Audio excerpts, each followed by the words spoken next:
কোটা আন্দোলনে যারা নিহত হয়েছেন তাদের মৃত্যুর বিচার চেয়ে হবিগঞ্জে বিক্ষোভ মিছিল ও সড়ক অবরোধ করেছেন বিভিন্ন স্কুল ও কলেজের শিক্ষার্থীরা।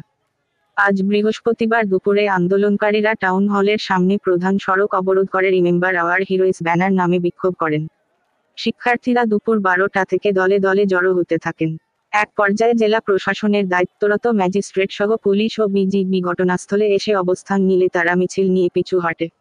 বেলা 2টা পর্যন্ত প্রধান সড়ক অবরোধ করে রাখে আন্দোলনকারীরা।